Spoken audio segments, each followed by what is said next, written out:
Bienvenidos a Business TV. Hoy vamos a hablar de la sanidad. Vamos a hablar de la sanidad de mano de dos protagonistas, dos personas con experiencia amplia en responsabilidades sanitarias y que ahora encabezan las listas al Congreso de los Diputados en las próximas elecciones generales del 20 de noviembre. Ellos son cabezas de lista por Granada, José Martínez Olmos, y cabeza de lista al Congreso de los Diputados por Castellón, Manuel Cervera. Dos personas con una experiencia y un recorrido en sanidad, pero eso nos ayudará a proyectar el futuro. Ambos, sin duda alguna, van a tener una responsabilidad futura en el resultado, en lo que salga tras el 20 de noviembre de las elecciones generales. Y como son también parte de ese futuro, aquí en Business TV hemos querido contar con estas dos personas que nos van a aclarar sus visiones, las visiones de sus partidos de la sanidad. Y para hacerlo no vamos a estar solos. En el plató nos van a ayudar colaboradores expertos en diferentes ámbitos que también les presentaré ahora en unos segundos. Y por supuesto vamos a hablar de todo aquello que les interesa. La sanidad es casi el 40% del presupuesto, del gasto, de la inversión de la comunidad autónoma donde probablemente usted reside. Y lo que queremos es acercar esa sanidad, que usted pueda ver con todo lujo de detalles lo que opinan, las intenciones y los posicionamientos de los principales partidos políticos que optan al Gobierno de España el próximo 20 de noviembre. Algunos se preguntará por qué no están otros partidos. Se lo explico. Convergencia y Unió ha preferido no estar presente.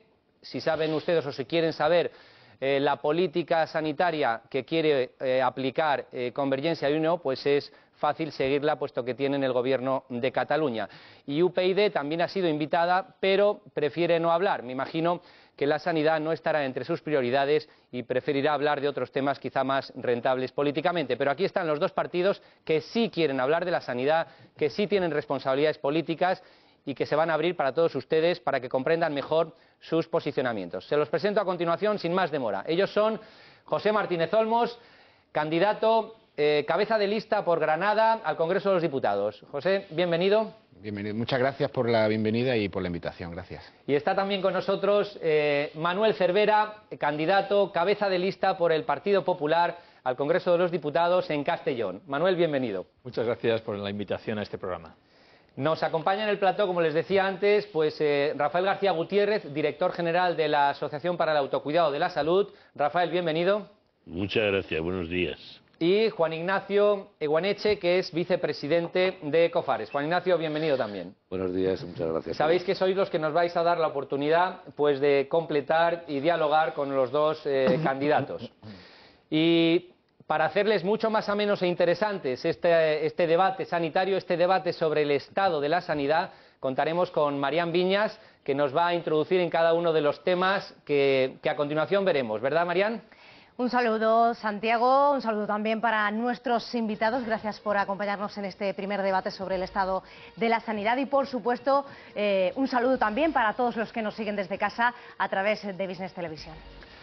Pues vamos a empezar, pero quisiera, antes de nada, los dos habéis tenido hasta muy reciente una responsabilidad sanitaria importante. Además, en todos los que escuchen los que vean este programa, lo que van a ver es alguien que ha tenido responsabilidad a nivel ministerial, que ha estado muy implicado con las comunidades a través del Consejo Interterritorial de Salud, y van a ver a alguien que ha tenido responsabilidad sanitaria en una comunidad que es un referente en España y en la sanidad.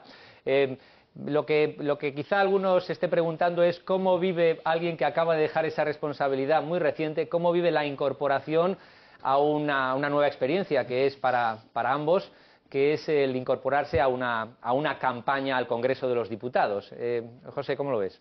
Bueno, yo en mi caso lo vivo con mucha ilusión porque creo que coincidiremos que estamos en un momento importante, que estas elecciones tienen una gran trascendencia para el país y estar en el Congreso de los Diputados representando a mi provincia, en este caso a la provincia de Granada, por el Partido Socialista Obrero Español, me produce una gran satisfacción y sobre todo creo que un compromiso de hacer las cosas bien para España en la próxima legislatura. Manuel, experiencia en el Parlamento sí, en el autonómico, experiencia como consejero también, pero ¿y qué tal la nueva experiencia? Mucha ilusión, mucho orgullo de representar a una población como la provincia de Castellón y muchísima responsabilidad. Una campaña electoral es un buen momento para explicar a los ciudadanos lo que creemos que podemos proyectar en el futuro, en una situación además, en una campaña electoral como esta, que es la antesala de arremangarse bien arremangado para trabajar y sacar a este país de la crisis tan dramática que vive desde el punto de vista económico, y esa responsabilidad nos hará hacer las cosas de la mejor forma posible para llegar a los ciudadanos. Pues vamos a ello. Lo que sí les aseguro a ustedes es que Granada y Castellón van a tener mucho que decir en materia sanitaria tras el 20 de noviembre. Marian, pues empezamos con los asuntos que nos has preparado. ¿Con qué empezamos entonces? Pues sí, Santiago, entramos ya en materia porque en el estadio actual de la crisis económica la sostenibilidad del Sistema Nacional de Salud se ha convertido en cuestión capital. Pero las decisiones tomadas en el marco de este debate no siempre han sido lo respetuosas que debieran ser con el que es sin duda uno de los motores económicos y de empleo de nuestro país. 2010 fue especialmente dramático para el ámbito farmacéutico. Fue el año, como recordarán, de los tijeretazos vía decreto ley. 2011 termina con más recortes desde las autonomías apremiadas, como están por la falta de liquidez y por los respectivos objetivos de déficit. El caso catalán ha sido uno de los más sonados, con paralización de hospitales, cierre de quirófanos, rebajas salariales y retrasos en los pagos por parte de la Generalitat. Los profesionales del sector temen que la tendencia de convertir los presupuestos sanitarios en la partida del ahorro se normalice, que en nombre del trance económico se desmantele un sistema sanitario modélico. Los partidos políticos aseguran que no habrá recortes en sanidad después del 20N, aunque no ha sido esa la realidad hasta ahora. Tras una primera fase de ajuste para adelgazar las estructuras de los ejecutivos autonómicos y el tamaño de la administración paralela, muchas comunidades anunciaron reducciones en los presupuestos de salud de este año y del año que viene. Pero nada de esto fue suficiente y las medidas terminaron por extenderse y tocar de lleno al sector sanitario. Las congelaciones en el presupuesto de infraestructuras sanitarias, los recortes de internos en el cierre de plantas en los hospitales y los impagos a las farmacias y al resto de proveedores sanitarios se extienden por todo el territorio español. Mientras, algunas sociedades médicas alertan de que lo peor está por llegar y que el tijeretazo catalán se extenderá después de las elecciones a otras comunidades autónomas. Bueno, pues ya lo han visto, sin duda un panorama bastante desalentador, Santiago. Bueno, pues a ver qué nos aclaran hoy, esta mañana, nuestros candidatos. José, Pepe, prefieres que te llamen Pepe, ¿no? Sí, por supuesto. Pues Pepe, ¿cómo ves esto? Bueno, estamos en una situación complicada a nivel económico, eso es evidente, ¿no? Pero desde el Partido Socialista Obrero Español pensamos y tenemos una propuesta en ese sentido, que la sanidad pública española es sostenible, sin necesidad de hacer recortes y sin la necesidad de incorporar copago. Hay que gestionar mejor y, por lo tanto, somos partidarios de una política que genere ahorro y eficiencia. Hemos dado muestras en el ámbito de las competencias del Ministerio con la compra centralizada de vacunas de gripe para varias comunidades autónomas de que se puede hacer un esfuerzo por ahorrar. Hemos tomado decisiones consensuadas, además, con las autonomías y apoyadas por el Partido Popular de gastar menos en farmacia. Y eso hace que el déficit que va a tener la sanidad pública el año próximo, el año 2012, que estará situado en torno a 2.000 millones de euros, sea posible cubrirlo con las medidas que proponemos, que es ingresar más dinero para las autonomías con la finalidad de que vaya a sanidad, obteniéndolo del incremento de los tributos por alcohol, excluyendo vino y cerveza y tabaco, eliminando la exención fiscal que tienen los seguros sanitarios privados, puesto que acabamos de universalizar la sanidad, y haciendo un esfuerzo de cobrar mejor aquellas atenciones sanitarias que hace la sanidad y que siempre hay un tercero obligado al pago. Ejemplo, accidentes de tráfico, accidentes de hogar, accidentes deportivos, accidentes laborales, de tal manera que esos 2.000 millones de euros con finalidad para el Sistema Nacional de Salud permitan poder hacer frente a las cuentas de la sanidad cada año. Y otra cuestión es la deuda que tienen las comunidades autónomas con los proveedores, para lo cual tenemos una propuesta de que se destinen 3.000 millones de euros al año la próxima legislatura con la finalidad de pagar esa deuda de las comunidades autónomas y también hacer una línea ICO para ellas. En definitiva, la sanidad es sostenible si somos capaces de gestionar mejor, ahorrar e ingresar dinero adicional con carácter finalista. Manuel, luego quizá entraremos en alguna de las propuestas para ver la diversidad de opiniones. De forma genérica, ¿cómo ves la situación, el contexto? Bueno, el contexto yo no lo veo como José Martínez Olmos. La sanidad en estos momentos no es sostenible. Durante los últimos 8 años de gobierno socialista se ha ido incrementando la deuda de las comunidades autónomas. Tenemos en cuenta además que la deuda con los proveedores es asfixiante para todos ellos. Y además esas cifras que maneja el Ministerio de decir que estamos financiando una cápita de 1.500 euros por habitante al año, eso que lo he oído tanto a la ministra Rubalcaba como al propio secretario general, no es verdad, porque en mi comunidad, presupuestando el 40 y tantos % a sanidad, no llegamos a 1.100 euros, y no es sostenible. Y no es sostenible porque la crisis económica, el paro, los 5 millones de parados, afecta diariamente al desarrollo económico del país y afecta a los servicios públicos de calidad. Por lo tanto, hace falta financiar correctamente la sanidad, no se está financiando, lo piden los colegios profesionales, lo piden las sociedades científicas, lo piden los agentes sociales, y para financiar correctamente hay que implementar esa financiación y fundamentalmente creando empleo. Esa es la oportunidad que tiene en los próximos meses el gobierno que salga de las urnas, crear empleo, mejorar la economía, porque creando empleo habrá más gente que pague sus impuestos, habrá más gente que consuma mucho más y eso generará mayores ingresos en la cuenta de los presupuestos de cada comunidad autónoma y habrá más dinero para sanidad. En segundo lugar, decir que con 2.000 millones de euros se solucionan los problemas del año que viene no es cierto. Las comunidades autónomas, por mucho que generen eficiencia en la gestión, siempre tendrán un gasto fijo en sanidad. Y solamente, como dicen los expertos, solamente podemos mejorar la eficiencia en los presupuestos en la parte que no es servicios públicos, educación, sanidad y bienestar social. Y esa parte es muy pequeña, un 10 o un 15% de todo el presupuesto. Por lo tanto, hay que financiar más, hay que solucionar y financiar adecuadamente la deuda a los proveedores porque son colaboradores del sistema y también hay que hacer más rigurosa la gestión en las comunidades autónomas para que se cuadre el círculo. Rafael, Juan Ignacio, crisis en el sector, hemos visto unos planteamientos iniciales que ahora profundizaremos sobre ellos, ¿cómo lo veis? Pues mira, bueno, primero yo estoy muy feliz de que sean candidatos estos dos señores porque son conocidos y son dentro de los partidos de la gente que más se entiende de sanidad. O sea que eso es una buena noticia para todos. Gane las elecciones, el partido que las gane nos debe dar confianza que la sanidad esté representada por ellos. Pero aún así, dicho eso, hay un par de cosas que a mí me preocupan. Dice Pepe que hay que generar más recursos para la sanidad vía impuestos. Y lo ha dicho. Pero yo quiero remarcar, siempre que esos impuestos sean finalistas. Porque hasta ahora, evidentemente, si van a ir al Tesoro y después el Tesoro va a asignar a sanidad la parte que le parezca oportuno o que se pueda con independencia de los impuestos, no vamos a conseguir nada. Y segundo, Pepe, la eliminación de deducciones a las empresas que tengan como un beneficio social los seguros privados. A mí eso me parece sencillamente una barbaridad. Creo que puede conseguir el efecto contrario al deseado. Porque si tú eliminas esas deducciones, todas esas personas que están ahora cubiertas con los seguros privados van a ir al sector público y probablemente sea mayor el gasto que el ahorro. Esa es la sensación que Vamos tengo. a quedarnos ahí, Rafa, para que Pepe, por alusiones directas. Sí, por alusiones directas. Vamos a ver, nosotros tenemos un cálculo del déficit que va a tener la sanidad el año que viene. Si el Partido Popular tiene otro cálculo, que lo diga y diga cómo lo va a cubrir. Nosotros tenemos el cálculo que tiene que ver con la reducción importante del gasto que hemos producido con los 3 reales decretos leyes de 6.000 millones de euros de coste estructural que ha disminuido el gasto sanitario.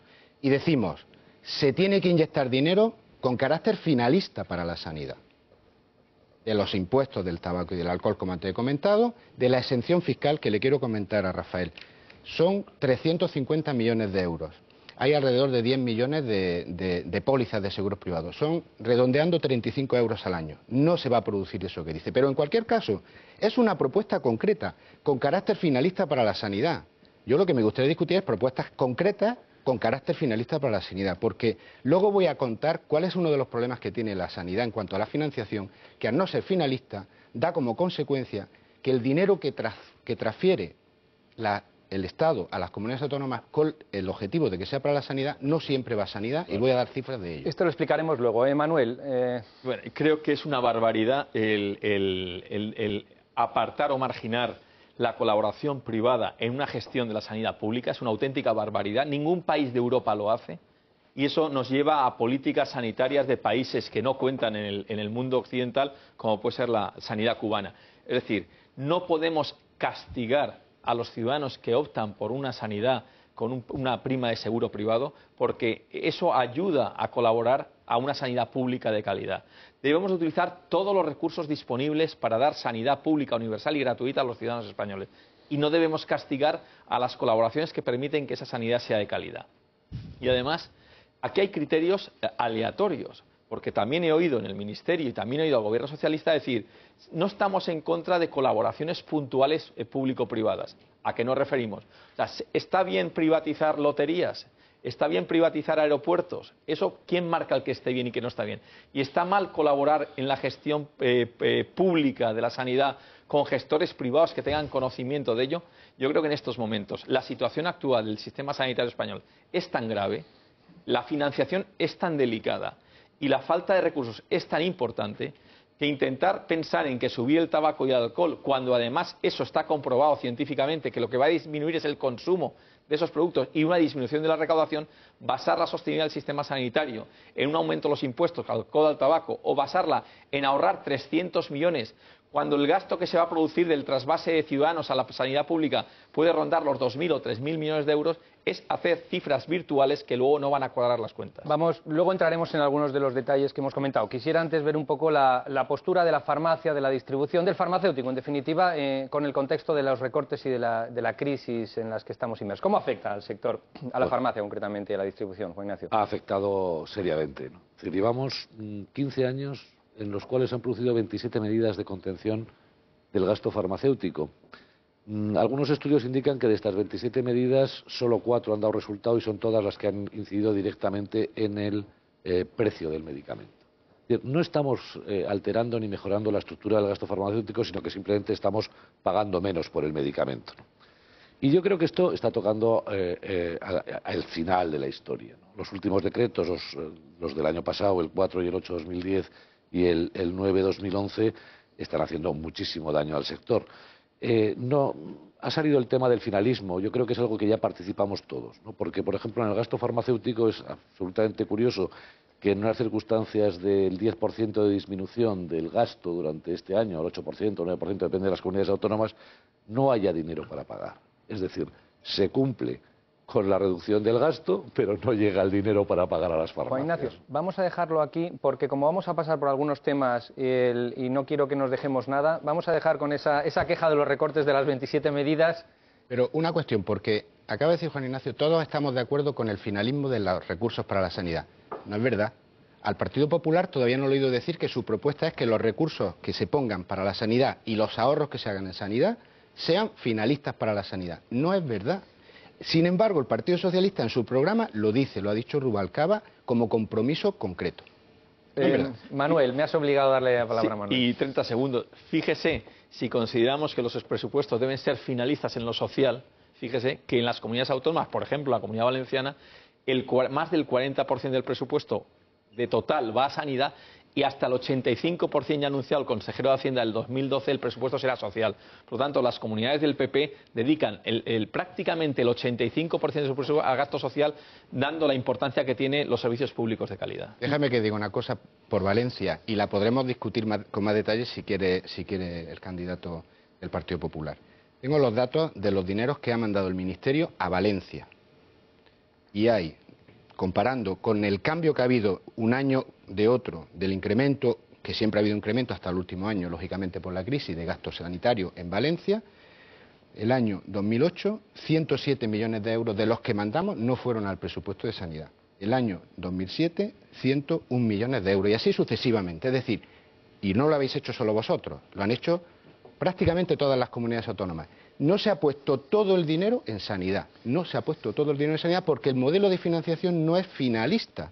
Y esto es lo que hay que cambiar. Yo comprendo que digas que hay un porcentaje dedicado a sanidad, que yo no te lo discuto, pero del dinero enviado, y no te voy a contar de los ahorros que hemos generado. Vamos a verlo ahora con luz y taquígrafos porque Manuel tendrá datos probablemente. Dejadme introducir el elemento de la cohesión y en cuanto volvamos contestas exactamente a esto de los números que probablemente, Manuel, tendrás otros números. Simplemente la amistad con Pepe Martínez Olmos me permite perdonarle lo que acaba de decir. Pero los ciudadanos de la Comunidad Valenciana, hay 1 millón de ellos, 1 millón de ciudadanos que no se lo van a perdonar. Porque en los presupuestos de Rodríguez Zapatero nos olvidamos de 1 millón de valencianos y por eso somos la comunidad peor financiada a nivel autonómico de toda España. No, vamos al análisis de esas fortalezas y de esas debilidades. Y luego hablaremos de la cohesión, a que pasemos un poquito más rápido. Marian. Santiago, yo creo que no podemos debatir sobre el estado de nuestra sanidad, por supuesto, sin ofrecerles primero un mapa general de nuestro modelo sanitario. Un modelo ampliamente descentralizado, con las prestaciones gestionadas desde las autonomías, regido por unos principios claros, la vocación de equidad y la cohesión, a los que recientemente se ha sumado un tercero, la sostenibilidad, y un órgano garante de esos principios, el Consejo Interterritorial. Un modelo, como decimos, con debilidades, cierto es, aunque con infinidad de fortalezas que lo convierten en uno de los mejores a escala mundial y en paradigma recurrente de lo que debe ser un sistema nacional de salud. Va más allá del ámbito sanitario, pero si se tiene en cuenta el impacto que la sanidad tiene en los presupuestos autonómicos, cabe hacerse muchas preguntas sobre la descentralización de esta competencia. La deuda sanitaria está cifrada en 15.000 millones de euros, pero los árboles no deben impedir ver el bosque. La descentralización tiene muchos beneficios. Ha mejorado la eficiencia del sistema. Su cercanía ha potenciado el uso de la información local. Ha situado al paciente más que nunca en el eje del sistema y al Sistema Nacional de Salud, a todos los españoles, entre los mejores del mundo. Pero es cuando se sale de un territorio y se compara con otro cuando el sistema flaquea. La solución podría estar en un pacto de Estado como el de Toledo para las pensiones. Mientras no llega, el partido de Rosa Díez sigue poniendo el debate de recentralización sobre la mesa y líderes del PSOE y PP han manifestado su apoyo a un pacto por la sanidad que no llega nunca. Bueno, pues esa que han visto es la radiografía de nuestro modelo sanitario, Santiago. Hemos dejado un debate interesante de cifras en el que yo quisiera que en todo caso concretáramos un poco más. Una queja muy concreta de presupuestos finalistas con números. Manuel. Bueno, pues lo que le he dicho al secretario general del Ministerio o al exsecretario general del Ministerio.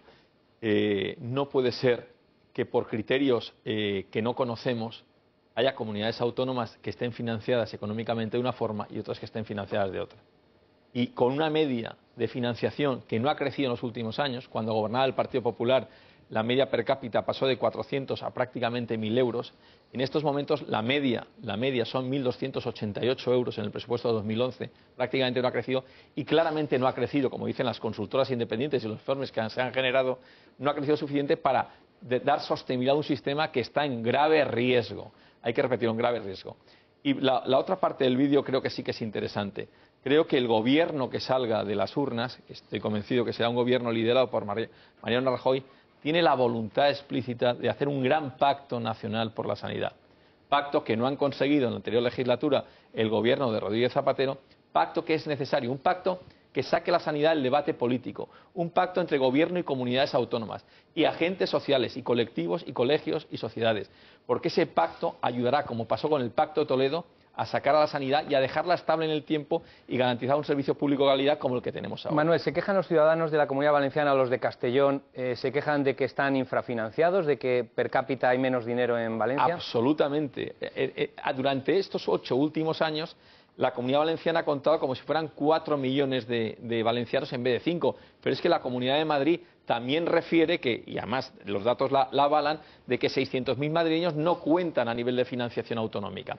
Y esa diferencia hace que partamos de 200 euros o 300 euros menos por habitante al año en servicios públicos. Y eso quiere decir que si tuviéramos la financiación adecuada, la media nacional, no más, permitiría no generar déficit si se gestiona eficientemente como Valencia y como usted bien ha dicho en la presentación, ha demostrado durante los últimos años. Pepe. Es que aquí hay que decir una cosa, cuántos recursos se dedican a la sanidad es responsabilidad y competencia de cada comunidad autónoma. El modelo de financiación es un modelo de financiación general, con una serie de variables llega el dinero a las comunidades autónomas y ellos deciden a dónde ponen las prioridades. De hecho, tan es así que lo que yo he reprochado, entre comillas, desde el punto de vista político, es que de los casi 2.300 millones de euros que desde el 2004 nuestro ministerio ha enviado a la Comunidad de Valencia, 600 no han ido al presupuesto de la sanidad y lo podemos discutir. El problema no es una acusación a Valencia, es que tenemos un problema de modelo de financiación y lo que yo emplazaba era al Partido Popular a que diga si considera, como consideramos nosotros, que los recursos adicionales, nuestro ejemplo, cobro de tabaco y alcohol, exención fiscal, con toda la discusión que se quiera tener, ¿van a ir de manera finalista a la sanidad o no? Y si los ahorros que se plantean van a quedar en sanidad o no, porque si no, no será sostenible la sanidad. Por eso tenemos un modelo diferente. Manuel. Le vuelvo a repetir a Martínez Olmos, al señor Martínez Olmos. Hacemos el 40% del presupuesto, lo dedicamos a sanidad. Somos la comunidad autónoma que más presupuesto dedica a sanidad. ¿Cómo está usted diciendo que no empleamos el dinero en sanidad cuando el 40% del presupuesto es sanidad? Y a pesar de ese 40%, somos la comunidad que menos gasto por sanidad tiene por habitante, porque dividimos entre 4 millones y no entre 5. Es muy sencillo. Y no entre 5. Y le digo, las medidas que Rubalcaba presentó hace 15 días con su beneplácito, porque usted es el que ha liderado el programa electoral sanitario del Partido Socialista, son medidas que ya han sido ampliamente criticadas por todos los sectores. Por todos los sectores que no están de acuerdo. No, por todos los sectores. No he oído a un sector fuera del propio Partido Socialista que avale que incrementar el impuesto al tabaco y al alcohol va a permitir solucionar la sostenibilidad del sistema, que castigar la colaboración público-privada, como ustedes hacen en otros ámbitos, como las loterías o AENA, que les parece a usted correctamente, o cuando en comunidades autónomas donde ustedes gobiernan sí que entonces les parece bien la colaboración público-privada, ese tipo de medidas de castigo a la colaboración público-privada que es necesaria, como ocurre en Francia, en Alemania, en Reino Unido, como ocurre en cualquier país moderno occidental, y ustedes la castigan, esas medidas no van a solucionar el problema de sostenibilidad. Y además, ustedes han tenido 8 años para resolver el problema, y el problema no se ha resuelto, se ha empeorado y se ha llegado a un extremo de crisis total. Por lo tanto, creo que hace falta crear economía, crear empleo. Ustedes no tienen credibilidad ni para crear economía y crear empleo, y solamente cuando creemos empleo, porque con 5 millones de parados usted no puede garantizar ningún sistema de bienestar social, no lo puede garantizar, porque hay 5 millones de personas que no van a colaborar con sus impuestos, con sus pagos por vivienda, por su consumo, no van a poder colaborar a los ingresos de las cuentas de las comunidades autónomas. Por lo tanto, la única credibilidad la da un gobierno serio que genere economía, que genere empleo y que fundamentalmente, que tampoco lo han hecho, atiendan a los profesionales. Los profesionales tienen que saber que van a ser valorados por lo que hacen y no por lo que son, y eso además ayudará muchísimo a que el sistema funcione correctamente. Mire, yo emplazo a los agentes del sector a que hagan las cuentas que hemos hecho nosotros. Usted coge de cualquier comunidad autónoma, cualquiera. Yo he cogido Valencia porque estamos debatiendo, el señor Cervera y yo, y ve el presupuesto del año 2007, lo compara con el del 2006, le sale un incremento, imagínese, 300, por poner una cifra. Si el gobierno ha mandado 400, 100 se han quedado en el camino. Y eso se puede demostrar. Y el problema no es solo una mala gestión desde el punto de vista mío del Partido Popular, sino que es un problema de modelo de financiación. Y por eso le decía antes al representante de Cofares, no es verdad que todos estemos de acuerdo con el carácter finalista de los fondos. Que lo digan. El Partido Socialista sí lo dice. Mire, hemos apreciado que eso es un problema. En nuestro programa electoral decidimos estas acciones concretas, se pueden discutir, para eso está la campaña electoral, pero ese dinero es para la sanidad y estos ahorros son para la sanidad. Esto es fundamental en el debate que estamos teniendo. Vamos a ir un poquito más. Va mucho más allá de la gestión del PP y del PSOE, va a una reflexión sobre la sostenibilidad del sistema. No, y una sola mención, permíteme, porque la cuestión de la colaboración público-privada creo que merece una reflexión aparte. Nosotros tenemos una propuesta en ese sentido, pero de lo que estábamos hablando cuando decimos de quitar la exención fiscal, estamos hablando de 350 millones de euros, 35 euros por póliza al año, y eso no es la colaboración público-privada. La colaboración público-privada es otra cuestión que yo quiero debatir aparte. Manuel, en párrafo corto. Sí, gestión. Hablemos de gestión. Como usted bien ha dicho en la presentación, la Comunidad Valenciana se ha convertido en referencia a la gestión. Cuando el Ministerio acaba de empezar una central de compras nacional que es exigente y necesaria, no puede cada comunidad autónoma competir con precios diferentes. Nosotros llevamos 10 años haciendo central de compras con ahorros de más de 250 millones de euros al año. Segundo, gestión. Hablemos de gestión. Tenemos la estancia media más baja de toda España. Hablemos de gestión. Tenemos la hospitalización domiciliaria, que es el 44% de todo el territorio nacional. Somos líderes en gestión de crónicos. Por lo tanto, si hablamos de gestión, usted comprobará que la Comunidad Valenciana se ha convertido en referencia. Y por cierto, una de las propuestas que seguramente, lo digo a título personal porque el programa electoral saldrá en los próximos días, es la valoración del profesional por lo que hace. Y eso es gestión. Y la Comunidad Valenciana paga por dirección, por objetivos, valora el variable por la gente, cómo trabaja, la calidad de su trabajo y por lo que hace y no por lo que es. Y eso es gestión. Nosotros tenemos las herramientas para gestionar. El Partido Popular tiene las herramientas para gestionar adecuadamente, porque tiene gente preparada en los órganos de gestión. Lo que necesitamos es una financiación correcta que no ha habido durante estos años. Vamos a irnos a publicidad en unos segundos. A la vuelta de la publicidad, Rafael García Gutiérrez se va a introducir de lleno en el debate con un comentario y seguro que Juan Ignacio también nos aportará la visión de la farmacia. Eso es en unos segundos y retomaremos con más temas. Hasta 60 segundos, no se vayan.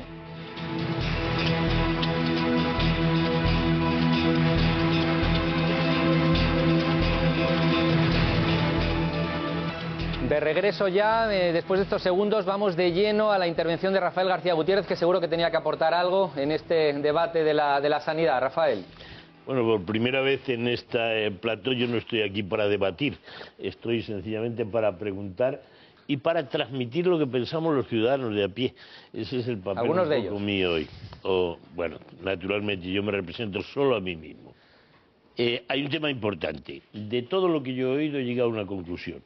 Que lo que está fallando en el hecho de que pueda haber 17 ciudadanos en este país con 17 coberturas y derechos, etcétera, respecto a la sanidad, es el sistema. Un sistema que permite que cada comunidad autónoma dedique los recursos como considere oportuno, etcétera, etcétera. Se ha llegado a límites, Pepe, por ejemplo, cuando ha habido un decreto de financiación selectiva, los llamamos medicamentazos, que se ha excluido de financiación una serie de productos, de repente ha llegado una comunidad y ha dicho, no, pues yo sigo financiándolo. Entonces, los ciudadanos andaluces han tenido financiados productos que no tenían el resto de las comunidades. Yo creo que eso hay que acabar con ello. Y eso no es una cosa coyuntural.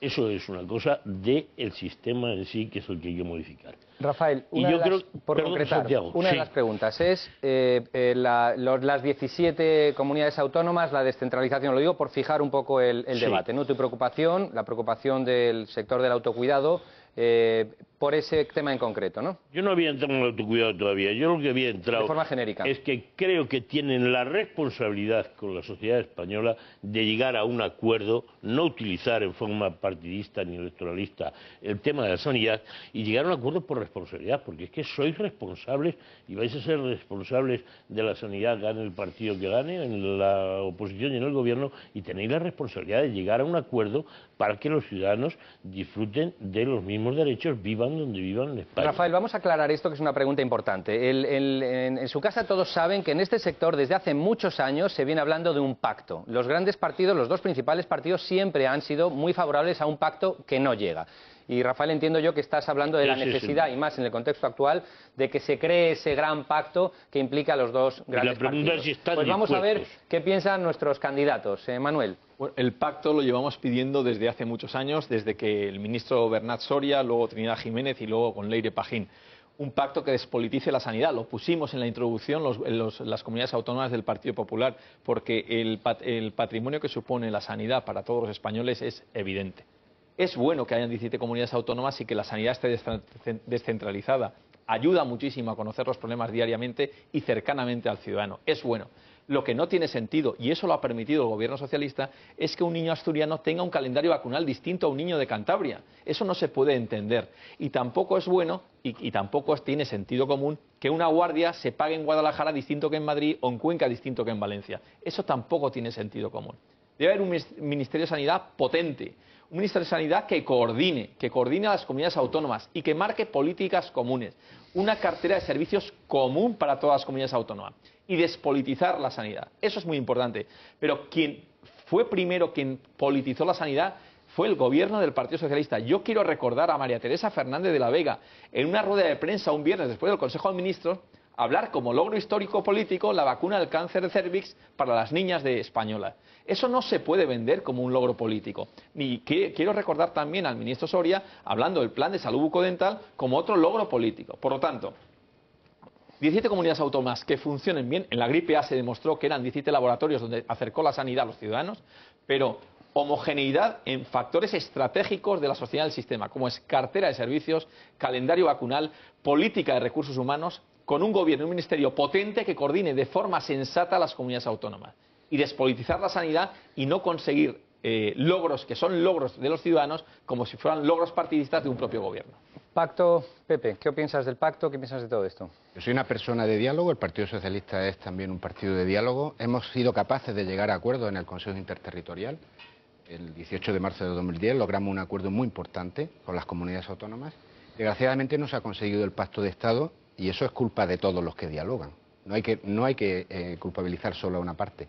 Pero yo creo que el pacto es necesario no para despolitizar la sanidad, yo en eso no estoy de acuerdo. Yo creo que es bueno que la política explique las alternativas, sino para acordar los elementos comunes que permitan resolver los grandes desafíos que tiene la sanidad. En ese sentido, de acuerdo en dialogar y de acuerdo en llegar a pactos.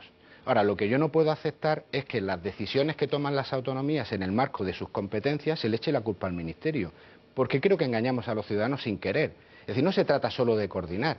Nosotros acordamos en el Consejo Interterritorial del 18 de marzo de 2010 con todas las comunidades autónomas un calendario vacunal único. Como quien dice, 3/4 de hora después, la Comunidad de Galicia metió unilateralmente la vacuna del neumococo en su calendario vacunal. Es decir, ¿lo hizo en el marco de sus competencias? Sin duda. ¿Rompió un acuerdo? También. ¿Y ahora la culpa es del Ministerio? Pues, sinceramente, si esa es la creencia que tiene el Partido Popular, es que así no se puede gobernar. Es decir, lo que hay que hacer es acordar y cumplir los acuerdos. Y nosotros creemos tanto en cuestiones como las que se han comentado aquí que son necesarias, como por ejemplo el calendario único de vacunas, que la Ley General de Salud Pública que acabamos de aprobar a iniciativa del Gobierno y con la colaboración lógicamente de los grupos parlamentarios, se establece la obligatoriedad de un calendario único de vacunas. Creemos en eso, pero eso implica la responsabilidad de las autonomías. Y yo creo, como aquí se ha comentado, en que es importante homogeneizar en base a acuerdos. Somos partidarios, llevamos en el programa electoral, de una norma que asegure la equidad en el catálogo básico. Lo que pasa es que también las autonomías, y a veces eso lo hacen bien, tienen que tomar decisiones específicas para su territorio, que es lo bueno que tiene. Eso no es incompatible con un planteamiento global como aquí se ha Vamos a hablar de la equidad. Lo que queda claro es que todos queremos un gran pacto, el sector quiere un pacto, los grandes partidos que pueden propiciarlo también, y la razón de ese pacto es la equidad. Y creo que tenemos algo sobre la equidad, ¿no, Marian? Pues sí, Santiago, se está comentando en la mesa porque nuestro Sistema Nacional de Salud tiene un rasgo que lo define y que no es otro que su naturaleza descentralizada, una cualidad que le permite gestionar los servicios al ciudadano pues con un plus de eficiencia que sería impensable si todas esas competencias tuviesen que ser gestionadas por el Estado. Pero esa misma cualidad también conlleva un riesgo y es el de que surjan desequilibrios en la calidad de las prestaciones o en las condiciones de acceso al sistema y por ende comporta también una responsabilidad, la de reforzar las políticas de cooperación entre las regiones para evitar este tipo de desigualdades, máxime en tiempos de crisis.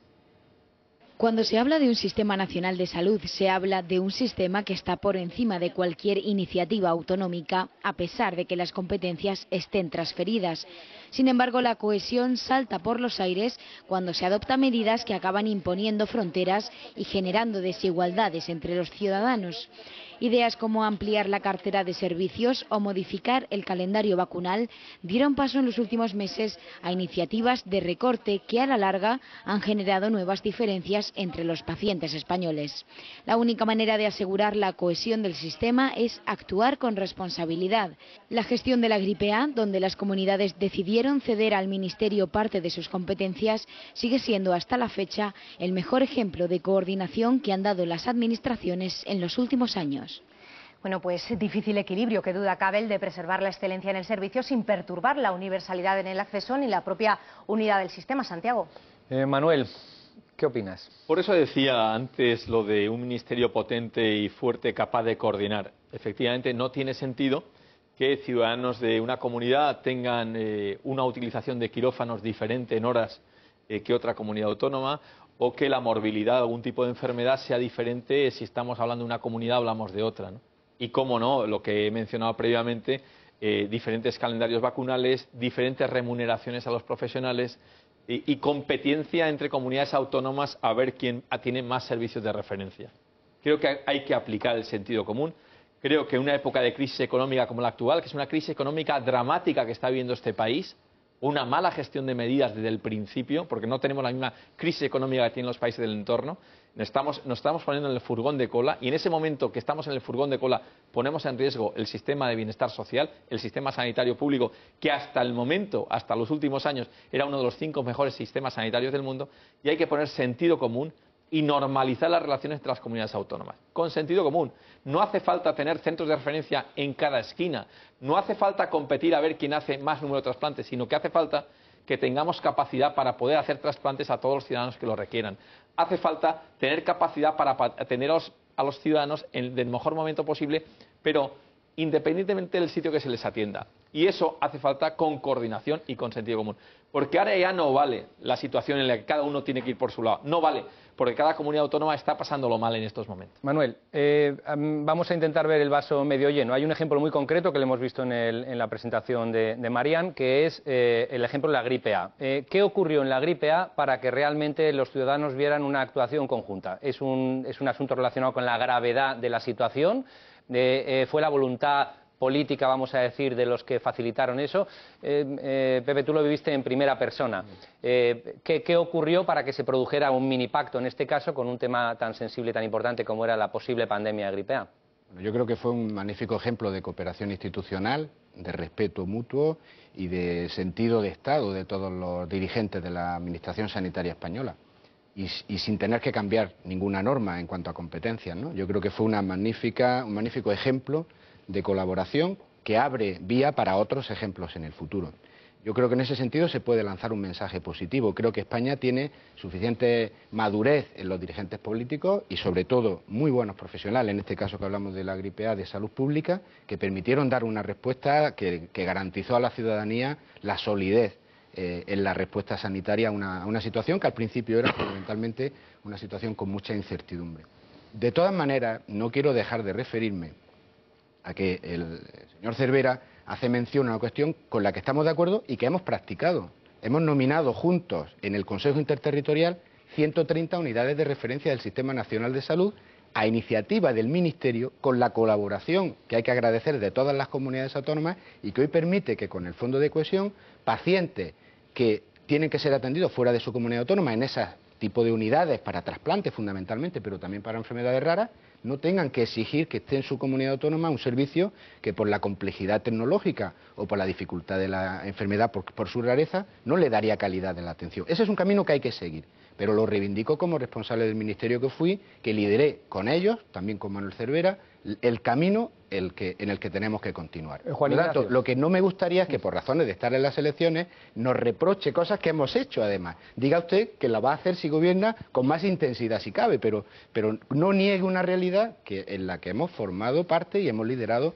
como ejemplo de lo que se ha Luces y sombras en el Consejo Interterritorial, porque es cierto que empezó con el abandono de los consejeros del Partido Popular y sin embargo ha habido ejemplos muy claros de cerrar filas como es en este caso, ¿no, Manuel? Sí, efectivamente, y yo creo que además Pepe Martínez Olmos sabe que hemos sido estrechamente colaboradores y leales.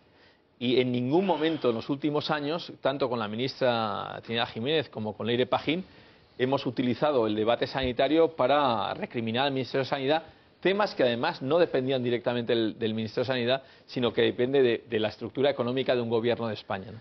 Juan Ignacio, ¿cómo ve la farmacia española, cómo ve Cofares la posible falta de equidad, los problemas que agobian a la farmacia, en definitiva? Bien, los problemas que agobian a la farmacia son de varios tipos y sobre todo en este momento son de carácter económico, ¿no? De alguna manera, los últimos decretos, como comentábamos, pues han hecho un impacto tremendo en la estructura económica, tanto de la distribución farmacéutica, por supuesto de los laboratorios, pero los laboratorios no tienen su propia dinámica, como de la farmacia, que son dos eslabones finales del suministro del medicamento muy vinculados, ¿no? A mí hay una cosa que me preocupa seriamente, que es dónde va a acabar todo esto. Ya sabemos hasta dónde hemos llegado.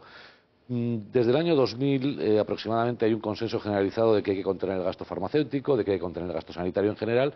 Por cierto, gastamos un 1% menos que el resto de los países en sanidad en términos de PIB, es decir, que todavía para equipararnos hay capacidad de gasto. Comprendo que en el momento de crisis actual esto es prácticamente imposible. Pero la realidad es que la mayoría de los recortes han venido de cara al medicamento, ¿no? Pudimos entenderlo, pudimos soportarlo los primeros años con medidas que estaban orientadas a racionalizar aparentemente en parte el consumo, aunque tenía una implicación farmacéutica económica importante. Sin embargo, lo que está pasando en los últimos años es que tenemos una sensación de que es medidas puramente recaudatorias. Se trata de medidas que están más dirigidas a frenar la crisis económica y el déficit público actual que a reestructurar el sector. Entonces mi pregunta es, empieza a haber síntomas de cansancio en el sector, es decir, en la distribución farmacéutica se están viendo ERES, se están viendo movimientos, se están viendo una serie de cosas. Y en la farmacia pues empieza a haber problemas también. Mi pregunta a los dos candidatos es ¿cuál es el futuro de la política farmacéutica? ¿Creen ustedes que se puede seguir profundizando en la vía de la contención del gasto por la mera reducción de precios y de márgenes de la oficina de farmacia? Nos quedamos con esa pregunta muy concreta. Pepe. No se han reducido los márgenes de la oficina de farmacia durante el periodo que ha gobernado el Partido Socialista. Se han reducido el precio de los medicamentos. Y es razonable que eso beneficia a la sostenibilidad del sistema de salud, incluso a lo que aportan los ciudadanos cuando consumen medicamentos. Y hay todavía margen de ahorro en el precio de los medicamentos en la medida que el mercado siga ofreciendo posibilidades, y me refiero fundamentalmente a los medicamentos sin protección de patente. ¿Qué pasa? Que yo creo que hay que reflexionar sobre cuál debe de ser el modelo retributivo de la oficina de farmacia.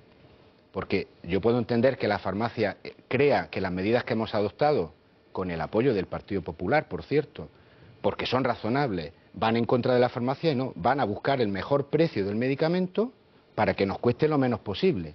Como eso afecta a la retribución de la farmacia, no al margen, a la retribución de la farmacia, pídanos ustedes que hablemos del modelo retributivo de la farmacia, porque si no lo que nos pedirán a los responsables políticos es que no ahorremos dinero a los ciudadanos para que ustedes puedan seguir teniendo sus ingresos, que son legítimos.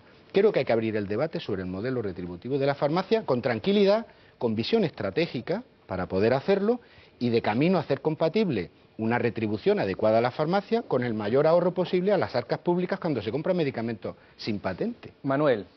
Pepe, yo estoy convencido que ni las farmacias quieren escuchar nuevos modelos retributivos del Partido Socialista, ni los trabajadores sanitarios, médicos, enfermeros, técnicos, auxiliares, celadores, etcétera, quieren oír hablar también de modelos retributivos del Partido Socialista, porque eso significa tijeretazo, eso significa recorte, eso significa rasear por lo bajo, ¿no? Yo creo que las medidas de farmacia que se han tomado están llegando ya a un límite donde lo único que cabe es pedirle al sector paciencia y estabilidad, que es lo que piden ellos, dársela desde el Gobierno. Y yo creo que en estos momentos 15.000 millones que están reconocidos de déficit de la sanidad española, que en el próximo año pueden aumentar a 20 o 25.000 millones, creo que necesitan medidas de reformas estructurales potentes y no medidas muy concretas que afecten a un sector como el sector farmacéutico. Reformas estructurales que pasa, como he dicho al principio, y me gustaría este tema quedará un tiempo para hablarlo, por medidas estructurales que afecten a la retribución de los profesionales y a que se valoren a los profesionales realmente por lo que tienen que hacer. De mejorar en la gestión eficiente y tomar de cada comunidad autónoma que tenga una eficiencia en una gestión determinada, tomar ese modelo. Eso sí que es valorar desde comunidades autónomas y coger lo mejor de cada comunidad autónoma. Y no ceñirnos exclusivamente a medidas concretas que lo que genera es incertidumbre y que sirve para el momento, pero luego no sirve para los 3 meses, como se puede ir comprobando en estos meses. Vamos a hablar del medicamento y en cuanto volvamos del vídeo del medicamento, Pepe, comentas y volvemos otra vez a nuestros invitados que nos van a ayudar un poquito a desenmarañar un poco todo esto que estamos hablando. El medicamento, tenemos algo que decir, ¿no, Marian? Por supuesto, Santiago, porque como tú dices, nos estamos acercando a otra parcela primordial para el sistema sanitario. Hablamos de la industria del medicamento, que también ha acusado y mucho los rigores de la crisis económica. Desde el inicio de la recesión, una serie de medidas de política farmacéutica, tanto de ámbito nacional como autonómico, han venido recalando en ella, medidas que han ido en detrimento de los ingresos del sector y que, en consecuencia, han mermado su capacidad para invertir en innovación. Desde que se inicia la investigación de un medicamento hasta que se comercializa, transcurre en un promedio de entre 8 y 12 años. Durante ese tiempo, la compañía farmacéutica que lo desarrolla ha tenido que realizar multitud de experimentos para demostrar tanto su eficacia como seguridad. Estos experimentos, que cuando involucran a humanos se denominan ensayos clínicos, suelen realizarse en múltiples hospitales de un gran número de países e involucran a gran cantidad de pacientes. La magnitud de esta investigación, unido a que solo una de cada 10.000 moléculas sobre las que se empieza a investigar da finalmente sus frutos, son las causas por las que llevar al mercado un medicamento cuesta entre 800 y 1.000 millones de euros. Ante estas magnitudes y los plazos tan amplios de desarrollo e inversión, la industria farmacéutica es una de las que más necesita estabilidad legislativa y predictibilidad para ejercer su actividad investigadora. Ámbito en el que la industria farmacéutica es líder mundial indiscutible. 6 de las 10 primeras compañías mundiales por inversión en I+D son farmacéuticas y en nuestro país el sector farmacéutico es también líder y responsable del 20% del total de inversión I+D. Bueno, pues como han podido comprobar, es mucho el peso específico de la industria del medicamento. Habrá que buscar, Santiago, las claves para que, aún con este delicado panorama, la locomotora de la investigación científica no se detenga. Vamos a hablar, al hilo del medicamento, vamos a hablar de la prescripción por principio activo. Eso que algunos ciudadanos todavía no tienen ni idea de lo que es la posibilidad de que el farmacéutico pueda decidir entre varias marcas a un mismo precio. Es un asunto que interesa a la farmacia. hace escasos días en el sector pues ha sido noticia, y vamos a enlazarlo directamente con Juan Ignacio. ¿Cómo ves el rol del farmacéutico en esta situación? Pregunta concreta y preocupación concreta. ¿El farmacéutico está capacitado para entrar de lleno en esa prescripción por principio activo, y cuál sería su rol? Bueno, desde el punto de vista profesional, sin ninguna duda. Es decir, que para el farmacéutico como para el médico, en origen, el principio activo y la denominación de origen internacional son nuestro lenguaje común, ¿no? ¿Cuál sería tu preocupación de cara a los candidatos? Mi preocupación es si se va a cumplir este principio contemplado en la ley, porque el artículo 85 es relativamente ambiguo, ¿no? Y por lo que se ve por parte de algunas comunidades autónomas, hay distintas posiciones en la interpretación del tema, ¿no? Dependiendo de los anexos, de los conciertos que están firmados, etcétera. En principio, el sector farmacéutico es neutro, es decir, no quiere tomar ninguna posición ni frente, entiendo yo, ni frente a la marca ni frente al genérico. A precio menor establecido todo es bueno, la garantía del medicamento y la calidad del medicamento están en manos del Ministerio de Sanidad y de la Agencia Española del Medicamento, es decir, nada que opinar al respecto, ¿no? De nuestra posición, toda capacidad de elección es buena y esto nos abre una capacidad de elección. Pregunta concreta. Juan Ignacio, preocupación por el tema de si se va a aplicar y cómo. Manuel. Bueno, nosotros lo estamos aplicando, pero con el sentido común que aplica la comunidad autónoma. Aplicamos la prescripción por principio activo. También permitimos marcas si se ciñen a la calidad, a la función y además al precio que el principio activo refiere. Y además con eso tratamos de evitar una preocupación que tiene la comunidad, que es que la prescripción por el principio activo puede dar lugar a prescribir por principio activo principios más caros y que no son tan eficientes como principios activos que se utilizan habitualmente, ¿no? Por lo tanto, y tener un aumento de casos que sean extraordinarios. Por lo tanto, en ese sentido, trabajamos en esa línea con la guía que tienen los profesionales en Abucasis, en nuestra historia clínica electrónica, que les permite prescribir libremente, pero además eficientemente. En ese sentido, creo que la colaboración profesionales-Administración valenciana está siendo muy fluida y muy positiva, y estamos evitando cualquier tipo de tensión. Pepe, prescripción por principio activo, papel del farmacéutico. Bueno, este ha sido un gran paso que hemos dado, insisto, que con el acuerdo, además de las comunidades autónomas, en el Consejo Interterritorial, eso abre una posibilidad de un papel más relevante a nivel profesional del propio farmacéutico, pero también hay que decir, la prescripción por principio activo es obligatoria, se puede prescribir por marca y dispensar la marca si está a precio menor. En el fondo, son medidas que benefician al coste de la sanidad pública, benefician también al bolsillo de los ciudadanos, y eso permite de alguna manera contribuir a la sostenibilidad que nos preocupaba y que hablamos al principio de este debate. Yo creo que el farmacéutico tiene que tener más papel y esto le ofrece más espacio de papel profesional. Teníamos un asunto preparado, que es el autocuidado, antes de pediros que hagáis un resumen del asunto. No sé si Marian, quieres añadir algo a modo de introducción en el asunto del autocuidado. Por supuesto, Santiago, porque en pleno debate sobre la sostenibilidad del sistema sanitario, la pregunta recurrente es si sigue siendo viable el todo gratis para todos. ¿Habría que revisar esta premisa en virtud de los tiempos que corren? Pues con ese planteamiento del autocuidado, el papel del autocuidado gratis para todos, ¿cuál es esa, Rafael, ese rol del autocuidado, si tiene que ser complementario a un Estado que lo paga todo? España es el país en el que el paciente contribuye menos al gasto sanitario. ¿Qué preocupa al sector del autocuidado? Pregunta concreta, y les pediremos que nos hagan un resumen. Rafa. ¿Me dejas que haga un comentario respecto a la prescripción por principio de esa acción indisciplinado en 30 segundos? Yo creo que el secreto hay que separar lo que es financiación de lo que es prescripción.